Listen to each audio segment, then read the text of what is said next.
बना है, नंबर 1, इसकी क्या क्या चीज़ें इसमें शामिल होती है, इसके क्या कंपोनेंट्स है। नंबर 1 फॉरेस्ट्री, फॉरेस्ट्री से टिम्बर आता है जो कि हम एक्सपोर्ट भी करते हैं फॉरेस्ट्री लेके। एग्रीकल्चर सेक्टर में हमारे पास नंबर 1 फॉरेस्ट्री है। फॉरेस्ट्री के बाद the second one is fisheries, fisheries industry. Forestry, forestry के बाद fisheries industry, fisheries. The third one is livestock. क्या है लाइव स्टॉक? लाइव स्टॉक क्या है? Goats, sheeps, cows, buffaloes, milk, poultry. तो ये लाइव स्टॉक है। Forestry, fisheries, livestock. फिर कुछ मेजर क्रॉप्स है एंड कुछ माइनर क्रॉप्स है, जिस तरह wheat, rice, sugar cane, cotton, vegetables, oils, tobacco, pulses. और पीएमएस के हवाले से ये बहुत इंपॉर्टेंट है। हाँ, ये अप्लाई करना है ना इश्यूज़ पे, लेकिन इश्यूज़ को पहले डाइसेक्ट करना होगा MCRS पे। फिर एम पे ये अप्लाई, एम पे अलग स्कूल ऑफ थॉट अप्लाई करोगा, सी पे ये अप्लाई करो समी, आर पे अलग, फिर एस पे अलग। देखो, ये सारी चीज़ें कंपोजिशन ऑफ एग्रीकल्चर में आता है और ये इंपॉर्टेंट है पीएमएस के हवाले से। अभी अगर मैं बात करूं ब्रीफ हिस्ट्री की, तो अगर मैं 1949 की बात करूं, पाकिस्तान की एग्रीकल्चर परफॉर्मेंस 1949 टू 50, पाकिस्तान की कंट्रीब्यूशन जो थी एग्रीकल्चर की बहुत अच्छी थी। 53% ऑफ जीडीपी ग्रोथ के साथ इसकी कंट्रीब्यूशन थी 1949 में, 1950 में। लेकिन 65% लेबर हम दे रहे थे। अभी भी अनफॉर्चुनेटली हम वही 65% लेबर दे रहे हैं, 67। लेकिन जीडीपी ग्रोथ के साथ इसकी कंट्रीब्यूशन कितनी है? 21.8%। इसका मतलब ये है कि एग्रीकल्चर जो है ये डिक्लाइन की तरफ जा रहा है। इसमें टोटल लोग तकरीबन 43% एम्प्लॉयज वर्क फोर्स है, 66% लोग इस पे डिपेंडेंट है एग्रीकल्चर पे। लेकिन अगर हम 1949 के फिगर को देखें माज मेहरीन, अगर हम 2006-7 की और 2020 की फिगर को देखें, तो 1949 टू 50 एंड फ्रॉम 2006 टू 2007 21% तक इसकी जीडीपी कंट्रीब्यूशन आई है। तो इसका मतलब है एग्रीकल्चर सेक्टर जो है वो शिकार है क्राइसिस का, प्रॉब्लम्स का। The agricultural the agriculture performance in the history, history में ग्रीन रिवॉल्यूशन एक ऐसी अप्रोच थी अयूब खान की जिसकी वजह से एग्रीकल्चर बूम आए है, बहुत ज़्यादा ट्रेमेंडस चेंजेस आए हैं कंट्री में। एग्रीकल्चर ग्रोथ जो ग्रीन रिवॉल्यूशन के एरा में 1960 टू 65 67 तक जो एग्रीकल्चर प्रोडक्शन हुई है, किसी एक एरा में नहीं हुई है। हमारे पास टोटल जो एग्रीकल्चर से जो प्रोडक्शन हुई है वो डबल फिगर क्रॉस कर गए इन 5 सालों में। हमारी जो ग्रोथ थी -9.1 पे थी, लेकिन ड्यू टू ग्रीन रिवॉल्यूशन ये 13.6 पे पहुंच गई। और ये 1949 टू 1960 में जो ग्रोथ हो रहा था एग्रीकल्चर से, ग्रीन रिवॉल्यूशन ने उसको डबल किया। ये पहले था 1.4% 1949 में, और ये 2.3 तक पहुंच गया ग्रोथ रेट 1960 से लेकर 1970 तक। और जब हमने बाद में आजकल सेकेंड पोस्ट ग्रीन रिवॉल्यूशन देखा, second post green revolution 1980s में, तो हमने टेक्नोलॉजी को इंट्रोड्यूस किया और यही लेटेस्ट टेक्नोलॉजी की वजह से हमने एग्रीकल्चर को प्रमोट करने की कोशिश की। अयूब खान ने इनोवेशन लेके आए, अयूब खान ने अच्छे तरीके से ट्रैक्टर, मॉडर्न मशीनरीज, वो सारी चीज़ें 1965 वार की वजह से डिस्टर्ब हुई। लेकिन फिर भी पाकिस्तान ने पॉलिटिकल प्रॉब्लम्स देखे, इकोनॉमिक क्राइसिस देखे, बहुत सारे और भी चीज़ें हैं जिसकी वजह से एग्रीकल्चर डिक्लाइन की तरफ गया। अगर मैं अभी लेटेस्ट फिगर की बात करूं 2020 की, तो ओवरऑल ये अच्छी प्रोडक्शन कर रहा है, लेकिन 21.8% जीडीपी में कंट्रीब्यूशन कर रहा है। और टोटल जो है प्लस 60+ % लेबर फोर्स है इसमें। और सबसे ज़्यादा जो है वो हमारे पास वीट प्रोडक्शन हो रही है, 10.5 to 22 million ton, 22.5 million ton. 22.5 million tons. Sugarcane भी 20% पैदा हुआ है, पैदावार किया है। लाइव स्टॉक ने 50% कंट्रीब्यूशन किया है। एग्रीकल्चर में लाइव स्टॉक भी बहुत अहम है ना, लाइव स्टॉक कंट्रीब्यूशन तो 50% है। फॉरेस्ट्री ने 4% कंट्रीब्यूशन किया है। फिशरीज ने 4% किया है।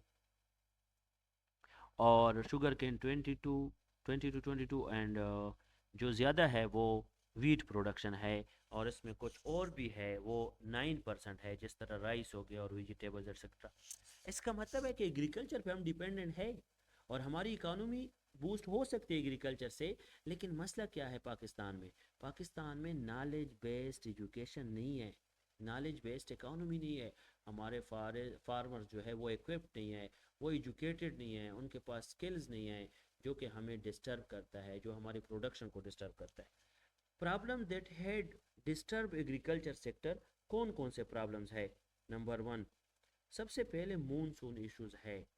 मूनसून हमारे आ जाते हैं, कभी हमारे ड्राउट का इशू होता है, कभी हमारे बारिशें ज़्यादा होती है, कभी हमारे पास वी कैन से क्लाइमेट चेंज का इशू होता है डिज़ास्टर के शेप पे।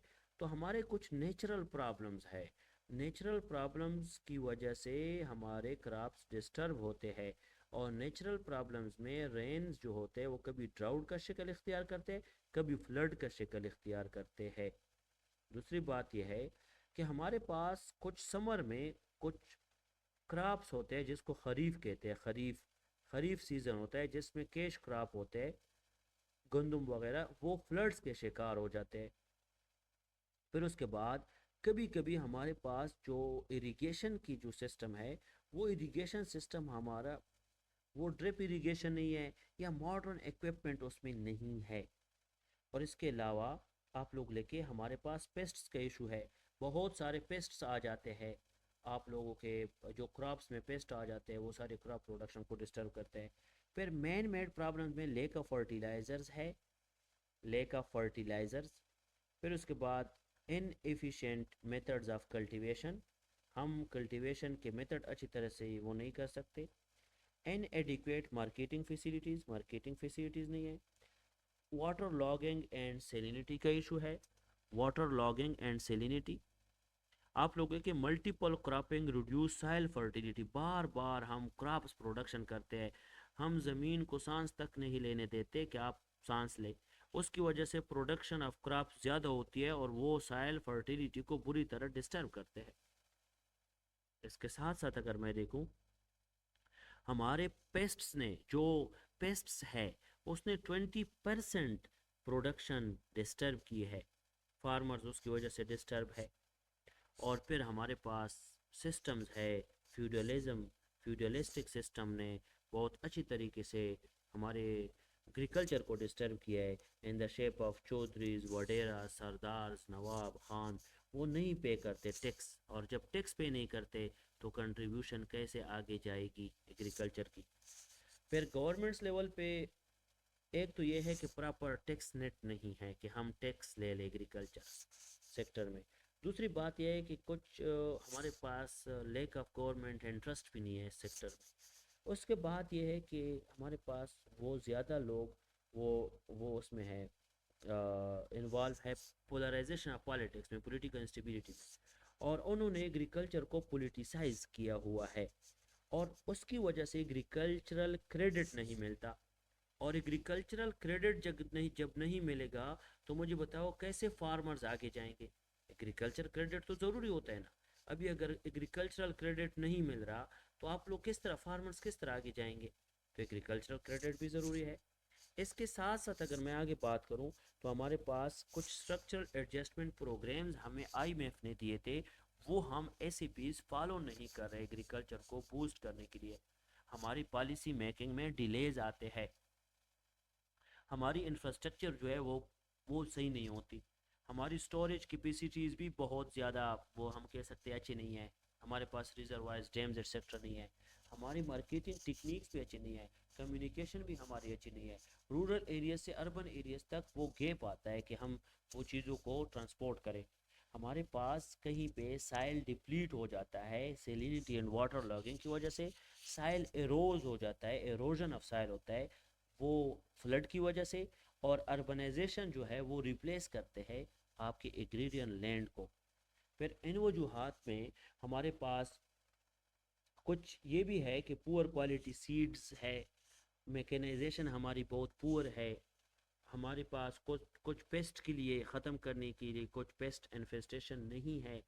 फिर उसने डिस्टर्ब किया क्रॉप्स को।